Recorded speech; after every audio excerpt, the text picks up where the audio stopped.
Okay, so this is the right side of your half-scale miniature. I have interfaced it, put in the dart, sewn the shoulder seam, and my side seams. So I'm going to take you step by step through the process. So we're going to talk about the areas you're going to interface on the inside of your jacket. In this example from the Classic Tailoring book, they use horsehair canvas to create a stabilizer in the inside of the jacket, just giving it a little bit of shape and body in these areas, which normally on the body would be on the front a hollow space, or underneath the armpit on the side panels you might just have one continuous piece like the front and back here, but in this case it has more of a princess seam, and ignore the top because it's not quite drawn correctly, and yours may not have this drawing. I drew this separate because this is the back piece, and this is how you would possibly put that interfacing into the back piece.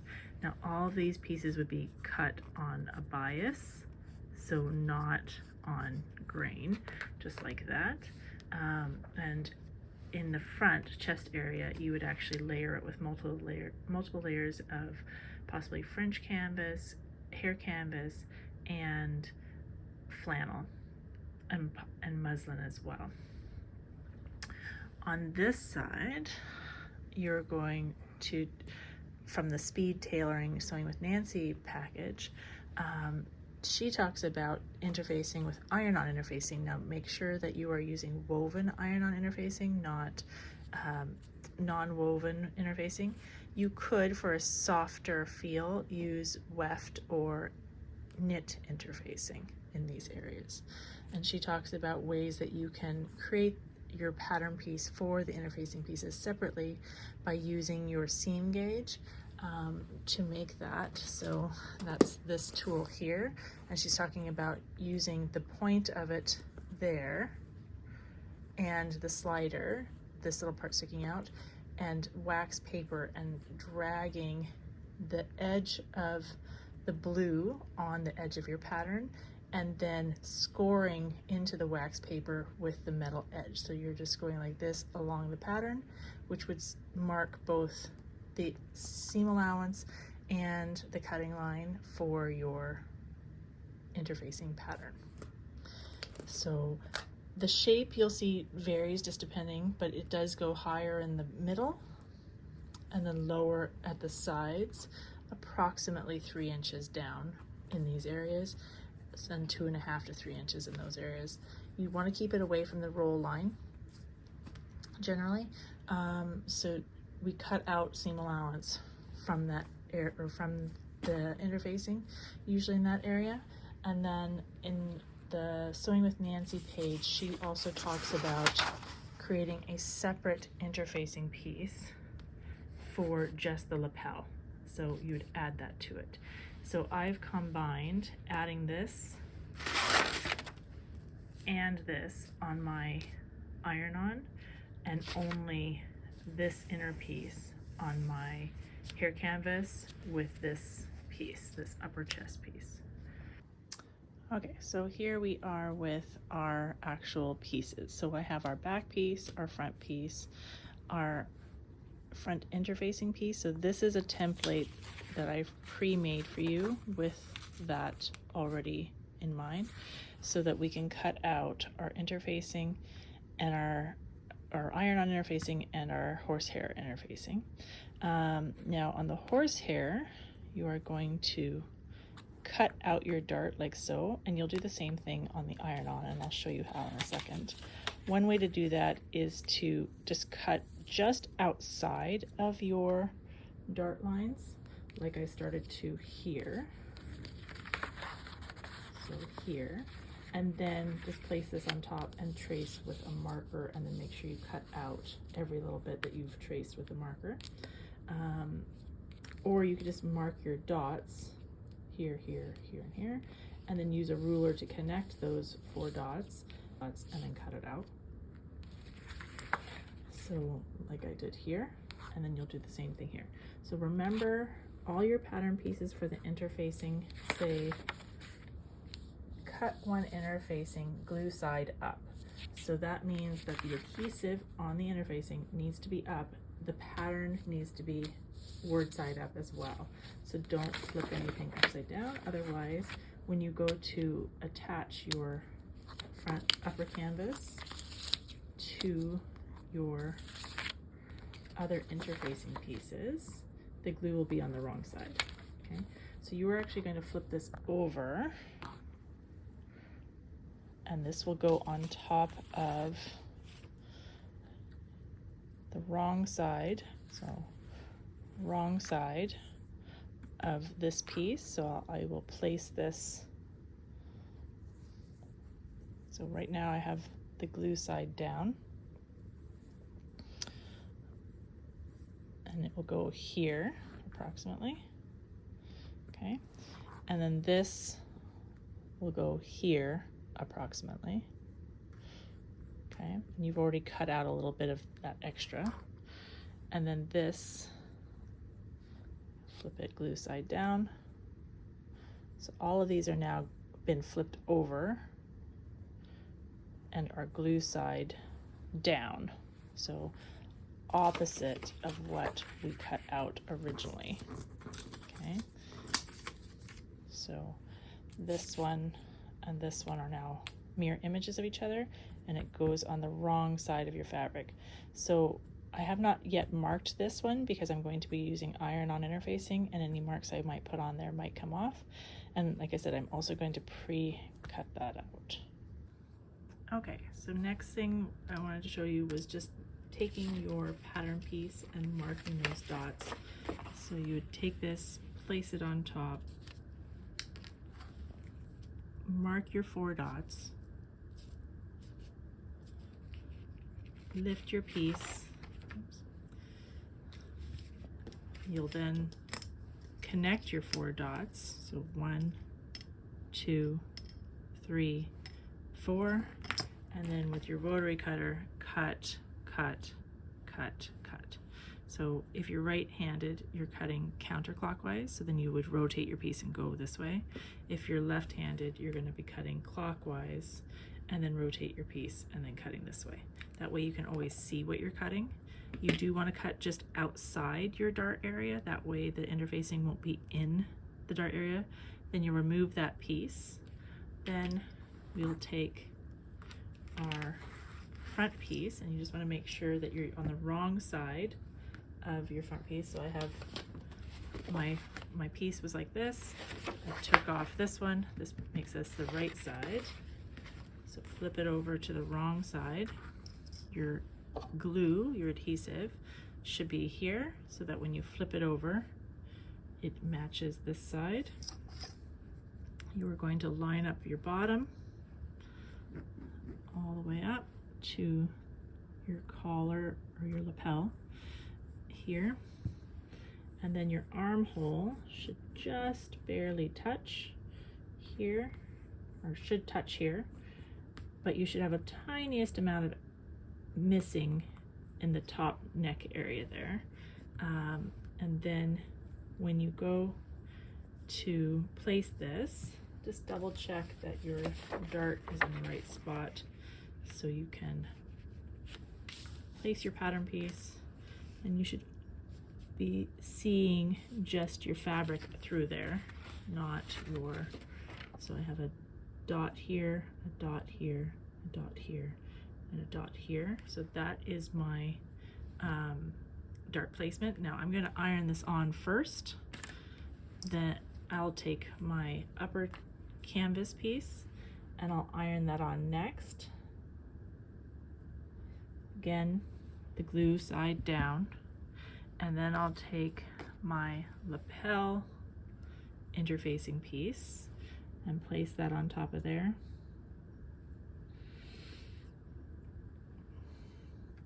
Glue side down, iron that all on, then I'll put my marks on, make my dart. Okay, I've brought my interfacing over to the ironing board, and I want to first note that I did pre-shrink my interfacing. This is weft and it is definitely needing pre-shrinking before you iron it. I've cut it out according to my pattern, and then I have protected my surface by putting a piece of fabric, a cotton piece of fabric down, that I always label this side up so that I know which side should be up and which side should be down. Otherwise it gets glue on my iron or glue on my ironing board. Okay. I've put my pieces in position, moist or adhesive side down. I've preset my iron to the wool or synthetic setting, which is the 2 dots under there. I don't know if you can see that, probably not, but anyway, my setting's up here and my 3 is here and my 1 is over there. So I know my 2 dots are in the right position. I have water in my iron so that I can use the steam for moisture. I am then going to carefully drape this over so I don't get anything on my iron. I like to add just a little bit of moisture and then additional moisture in addition to my steam, and then I'm going to press the steam and hold it for 15 seconds. I do have a watch so I can look at mine, or you just count to 15. Now the temperature and the amount of time varies on on interfacing, so do check your instructions so that you know that you're doing it right. And do not wiggle, that actually loosens your adhesive rather than sets it. So just moving my iron down as I go.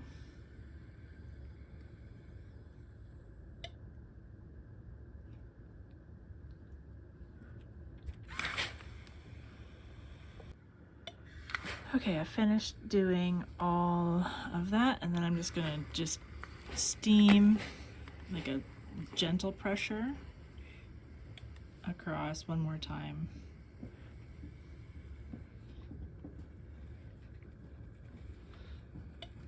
Okay, and let that cool.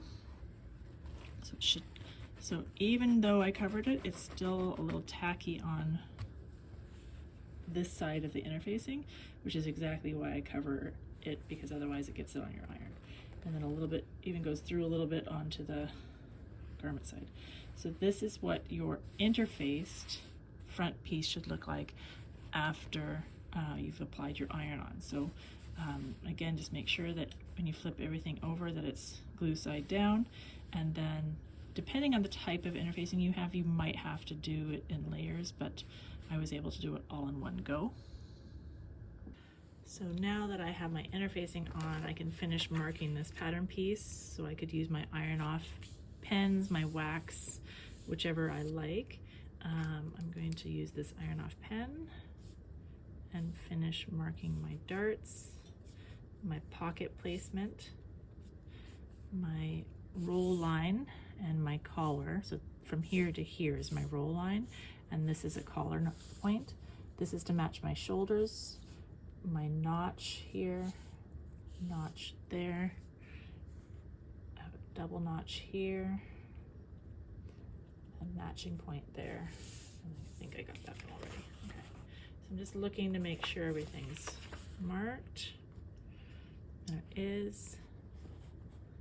So my interfacing moved a little bit here, but I'm going to let that go. Normally you would want to just make sure, like, it should be just outside of your dart area, your dart box. Okay, so everything is marked. The other canvas is going to be placed on the wrong side of this piece, and it will see how the dart is also cut out of this one, but I have not yet trimmed this neckline out, so that will happen later after I've pad stitched it with my upper canvas, which will be later. Okay, so this one also will need to be trimmed out. Okay, remember this is the wrong side. My canvas is going to be placed on the wrong side like this. Okay, so the next step after I've interfaced it and marked it, I'm going to be basting across my shoulder seam so that I can then ease this, wrong one. Gonna be basting across my back shoulder seam so that I can ease it to the front because it is bigger. And then we have these points and they need to match. So this one needs to match this one, which means we have that much extra in there that we need to get rid of. So we need to ease that in by first basting across here. Okay, so at the machine, I'm setting my stitch length to the longest stitch length, which on my machine is 5. Then I'm going to sew 1/8 of an inch less than my seam allowance. So my seam allowance is 1/2 inch. So I'm going to sew 1/8 inch less than that, which would be 3/8 of an inch. And I'm just going to go right across, no back stitching because we are going to be pulling our threads. And you want to go from the corner to the corner. Leave your threads a little long so that you can pull your bobbin thread, which in my case is the light purple one. I'm going to just gather up that shoulder there across there. Okay, that will allow me to pin this to the front and sew it together. So this shallow piece is my back collar, and then the one with our point is our front neckline. Back neckline, front neckline. And then you're going to place these so that that point here, where the two meet, also matches where the dot is here. So the dot should be matching on both sides. And then I'm going to bring my shoulder, and then that should match here. And then you should have a bunch of ripples on the back side. Now I've over pulled just a little bit, so I'm going to just release some of those, distribute them a little better so that my two edges are even here and I have an even distribution of the ripples there. I'm just going to pin that in place. And I'm going to sew with the back on the machine and the front on top because the back is bigger and the feed dogs will ease it in. Now I'm going to be resetting my stitch length down to 3 millimeters because I don't like ripping out 2.5 millimeter stitches. I always set my stitch length to 3. I'm starting about 2 stitches in from the back edge so I can backstitch first. If your machine doesn't like backstitching first, just backstitch, or put your needle down and then do a couple stitches and then backstitch. But I like to backstitch first because it prevents the fabric from shifting and it also locks it in right away so it stays where I want it. So keep those pins in right to the last second.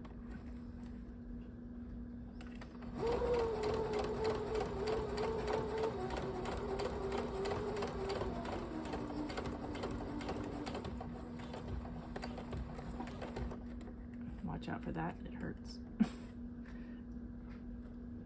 Your needle screw is painful. Okay, and then back stitch a few stitches and then take it out. Now you shouldn't have any puckers or anything on this side. It should be smooth and flat.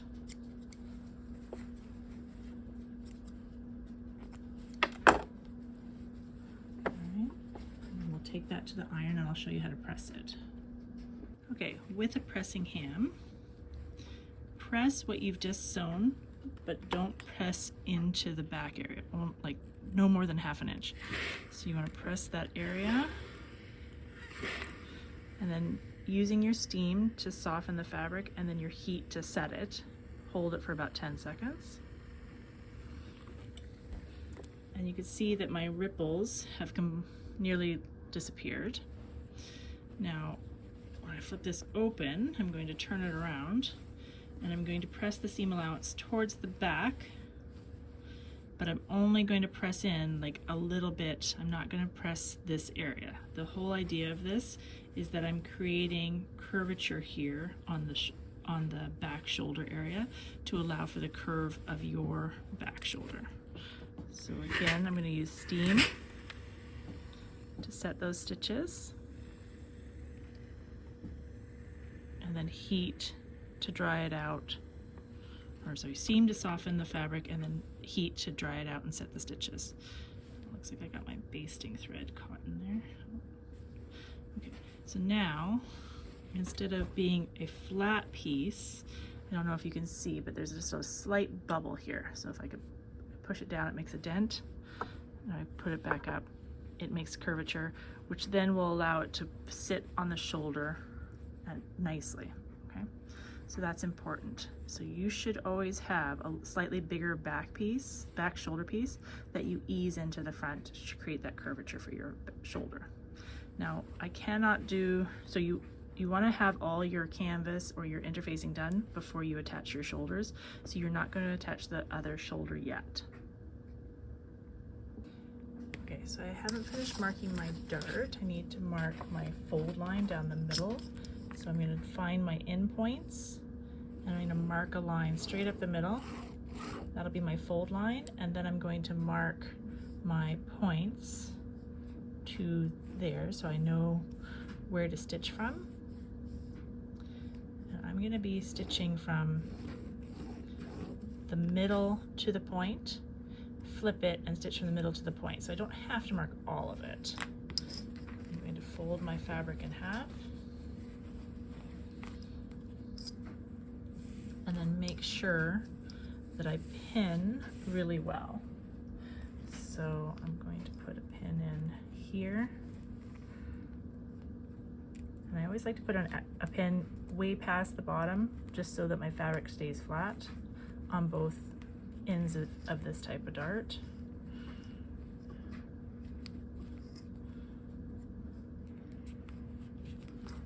Okay, so I've pinned all the way across. So again, I'm going to start in the middle, go down, flip it, and start in the middle and go down. Okay, I'm at the machine. So this pin is past where I'm going to be sewing, so I don't need to worry about it. Do make sure your thread is under your foot properly. And I'm at a 3mm stitch length. I'm just going to sew right down my dart line, my dart leg line. It's folded right in the middle. And I'm sewing just next to that interfacing. When I get about 2 stitches away from the end, I'm going to reduce my stitch length down to 1.4, 1.5, and then do tiny stitches off the end. So I think that did about 6 stitches off the end. When I get to the end, I can lift my needle up on my foot, and I want to leave a long tail so I can tie a knot here. So I'm going to just do an overcast knot.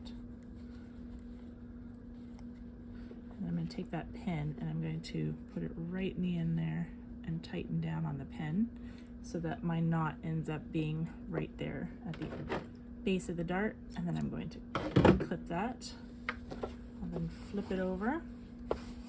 You can see my interfacing wasn't quite as close on this side, but it's still okay. I'm going to increase my length again to 3mm. And making sure I overlap my stitches a good 2.5 centimeters or an inch.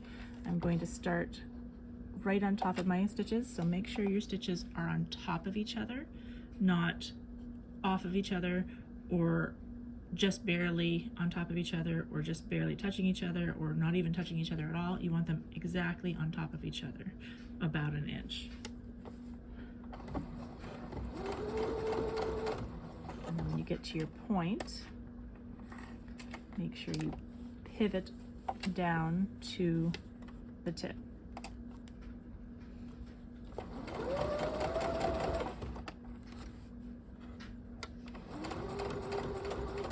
And again, when you're about 2 stitches away, reduce your stitch length down to 1.4, 1.5.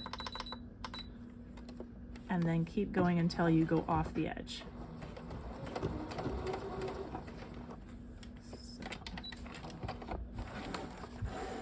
Cut your threads long.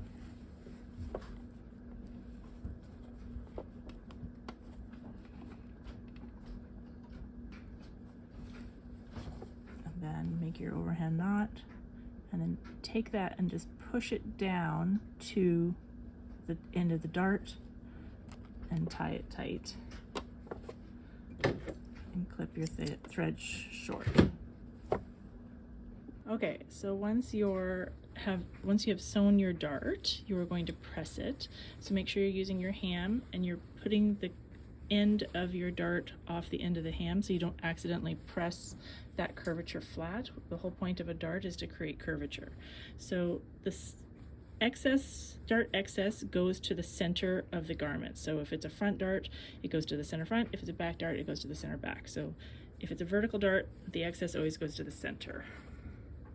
So I'm pressing with steam again, and then using the iron's heat to set it. So I press from one side, right off the end there, and then I'm going to press from the other side again. Steam to soften the fabric, heat to set it. So you can see that this is creating a nice shape here. Okay. You can always go from this side as well. If you go off the edge of the dart too abruptly, if it's too big of a V, you're going to end up with a bad pucker. So you want a tapered V right off the end.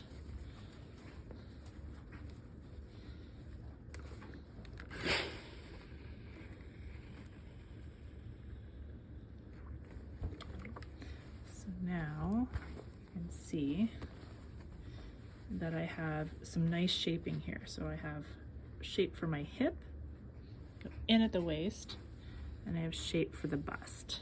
Okay, so it's not just flat anymore. We have a nice hourglass shape right going on. So you can see that in the side view.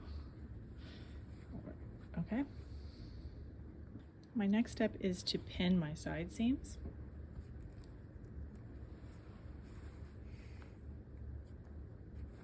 So I'm going to match my corner. I should have a dot here, and I'm going to match that with the other dot.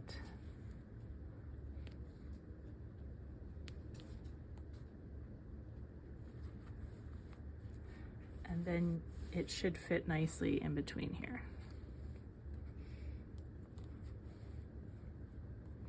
Just matching all your cut edges. And then we're ready to sew. Okay, so I'm back at the sewing machine and I'm ready to sew my side seam. Again, 1/2 inch seam allowance. Back stitch a couple of stitches. So I didn't quite get my fabric far enough in, so I'm gonna have to back stitch again. So take out your pin.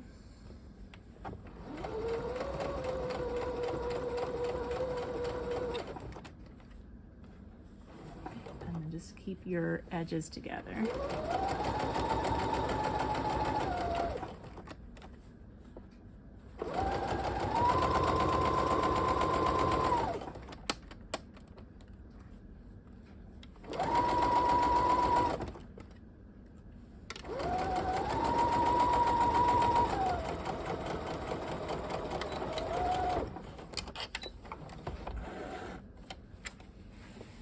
Take that back to the iron and press it. So this is again a shaped area, so you'll again be using your ham to get it around the curves. This seam is pressed open, so I'm just going to finger press it first just to get it started. Steam to soften the fabric, heat to set.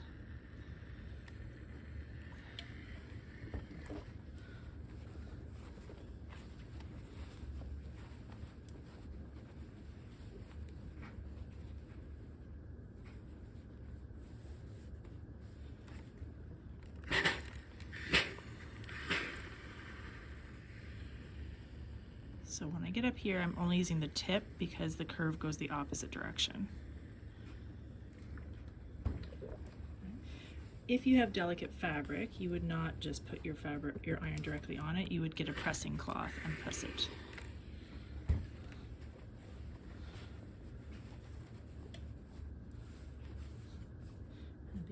Again, because I have these ripples radiating out because of the shaping, I only want to put my iron on the seam. I don't want to press those wrinkles in. I'm just using the edge of my iron. So now I've created shape on the side seam as well. So these wrinkles are a little bit unsightly, so we'll just do that on the very side, and then that gets rid of the wrinkles. Okay. This is the front, this is the back. I've completed all of my darts interfacing shoulder and side seams on my right side. So mirror image, so that's my right side.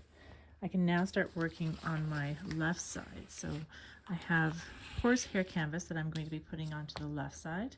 So when I remove my pattern, this is the wrong side of my pattern. So this is the side that I'm going to be applying my horsehair canvas to. And again, we have to do the dart first. So a horsehair canvas or a canvas dart is done by placing a piece of bias cut pocketing under or on the wrong side of your canvas, and then abutting the two sides together, and then sewing up one side and then sewing down the other, which will then create your dart shaping. And then you'll sew your dart onto your fashion fabric separately. So one area that you will need to make sure your markings stay visible before you do anything else is your roll line, and that's from this dot to this dot here. So I'm just going to mark my line. Now when you line this up, you'll see that a little bit of your seam allowance sticks out up here, and that's good. We want that. So I'm just going to mark a line. I'm then going to thread trace it along there. We already have it marked on here because of that interfacing piece. So then I'm going to do my thread tracing right through there. So because I've already taken them apart, I'm just going to do this separately. So it's just a running stitch, which you'll find on your booklet of stitches, right through the line.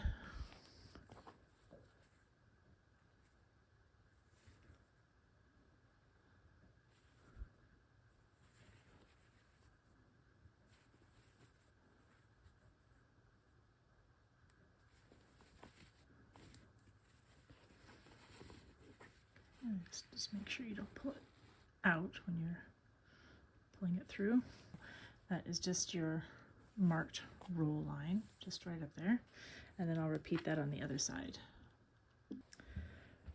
Okay, so now that my lapel roll line is marked, I'm going to mark my dart. So again, I'm going to connect the dots like this, mark my stitching line here and here. Now I'm using a white iron-off pen, and it does take a little while for it to show. It has to dry a little bit before it shows up, so you might not see it right away.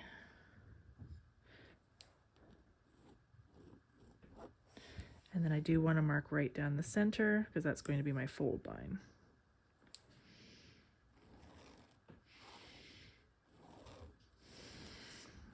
Okay. Once I have that marked, I'm going to fold that right sides together and pin down the dart from the top to the bottom, and I like to pin above and below my line.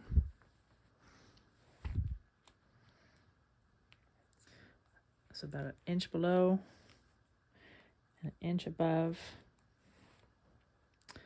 So I mentioned earlier, you want a nice taper to your darts. If you stop abruptly, then you end up with puckers. And I'm just putting a pin right at the end here, so I know when I get to that pin, that's my end.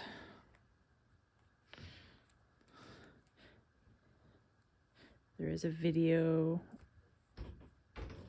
lots of videos on how to line these up using pins. So you would take a pin and put it right through the line, and then it should line up on the back side. So, but if you've marked it in the middle well, it should be fine. Okay, so I've marked and pinned my dart. I'm going to start just a little bit above my center line, stitch straight down the line with a 3mm stitch length, and then I'll show you what I do at the end. I'm going to stop with my needle down and then just pivot on that dart.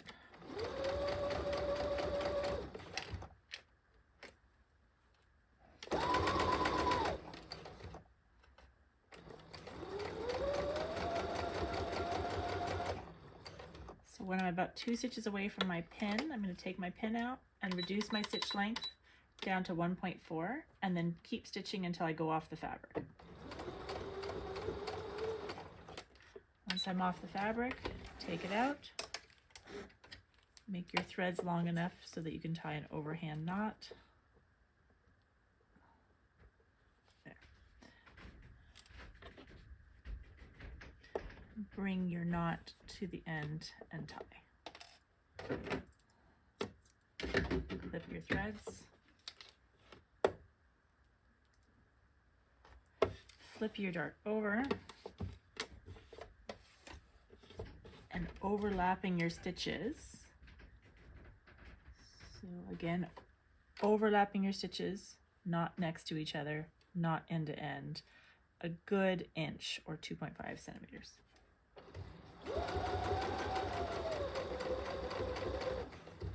Then you don't have to backstitch. And don't forget to lengthen your stitches back up to 3 millimeters. So here's my pin. I'm about 2 stitches away. Take it out.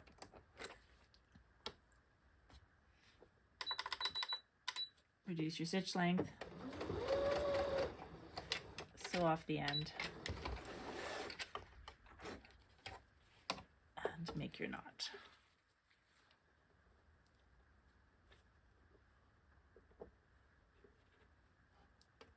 Use that pin to guide it down. Cut your threads.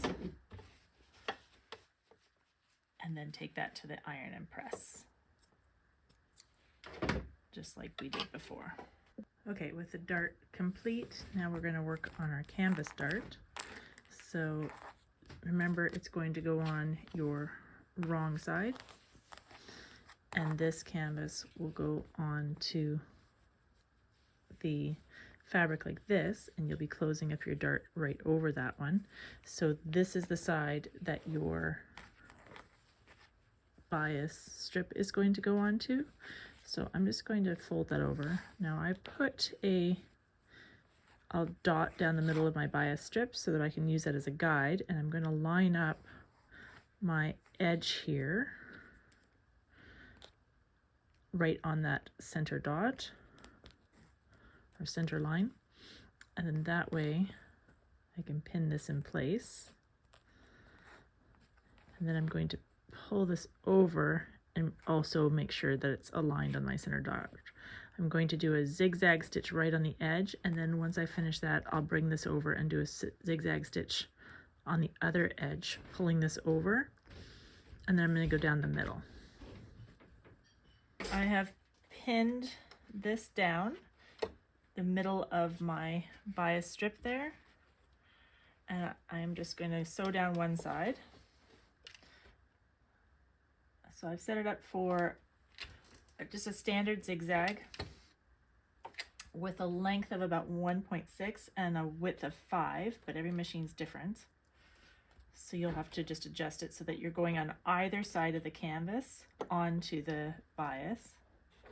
And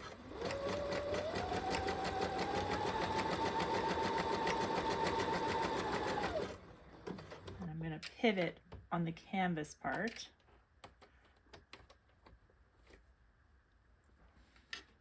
Just make sure your bias is not folded under or tucked in anyway.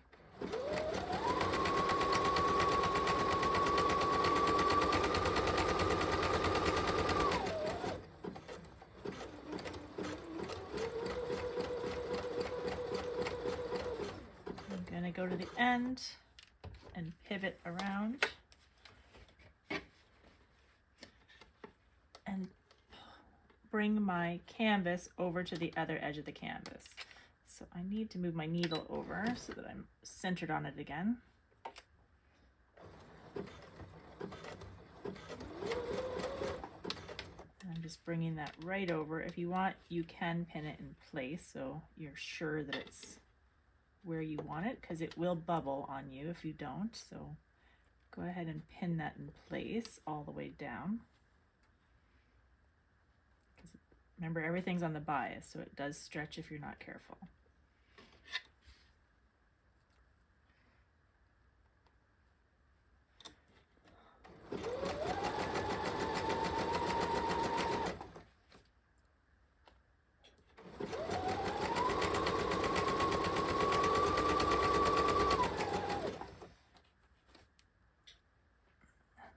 Just getting a little bit of pulling apart here, so I'm going to make sure it goes to where I want, and then I will still pulling apart, do one extra stitch there, and then pull it apart so that they're butted together.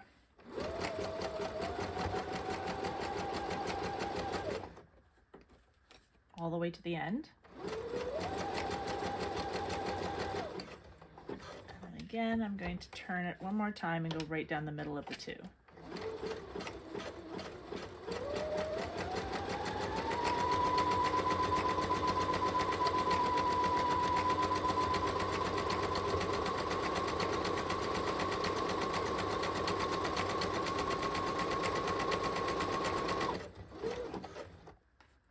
You can lock stitch this if you like, or back stitch, whatever you prefer. So just a little back stitch, clipping my threads.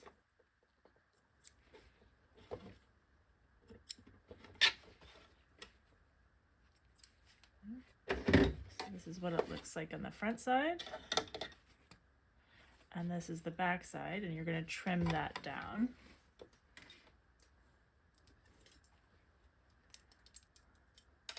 So nice and close to your stitching, but not cutting your stitching. If you have embroidery fabric scissors, those actually work better than this, but you can definitely use this.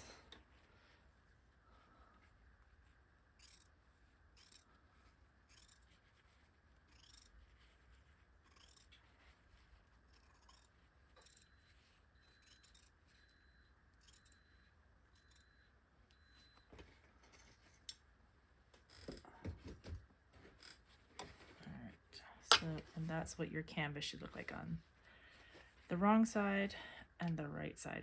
This is the side that's going to be facing away from your body, and this is the side that's going to be facing towards your body. So now you can see that when we place this on top of the other one, that the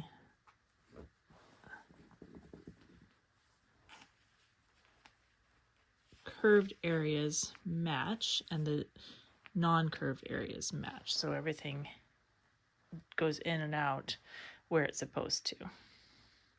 Then the next step for this would be to pad stitch your lapel and your canvas like this together. Or do your side seams with your back here.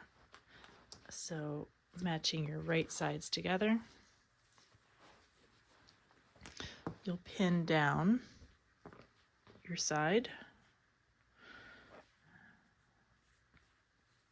all the way up.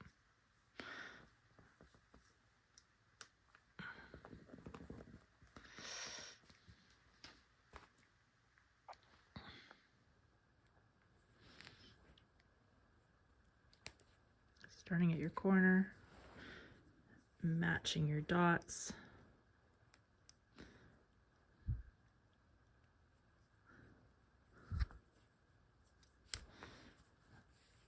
And matching your cut edges.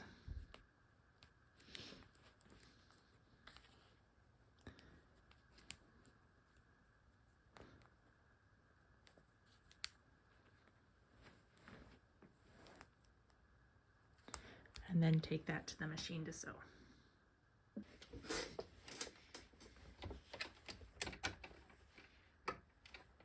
always make sure your thread is going in between the slot and the foot, and that your bobbin thread is also underneath.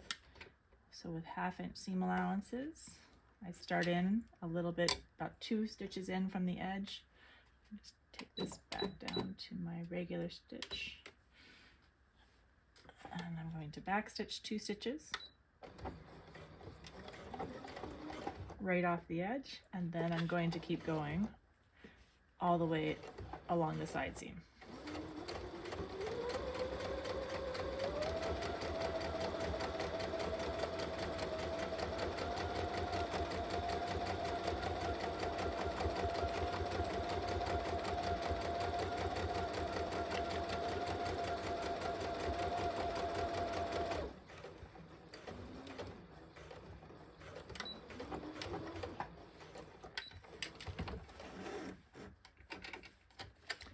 If you've matched your dots correctly, when you open this up, this seam should just follow along perfectly, okay? And whether you're pressing the seam open, you could trim this off, or you could fold it back and it'll just be there. Either one just depends on what your preference is on that seam allowance. And then you'll take this to the iron and press it just like we did before. Okay, so my canvas dart has been done. My other side is done to the stage where we can now do the pockets, and then the canvas will go on after. So my side seam's been sewn and pressed. My dart has been sewn, and I basted the shoulder for later to be eased into the front. And so the next step is to apply our double welt pocket here and our single welt pocket on here as well, because this is going to be our left side. So the single welt pocket goes on this side, and it looks like I forgot to mark it, so I'll do that. So you're just going to put 2 holes in here and mark your left side for the single welt pocket, which will go right here. Okay, it is at a diagonal, so don't try to straighten that out. And that will be the next video.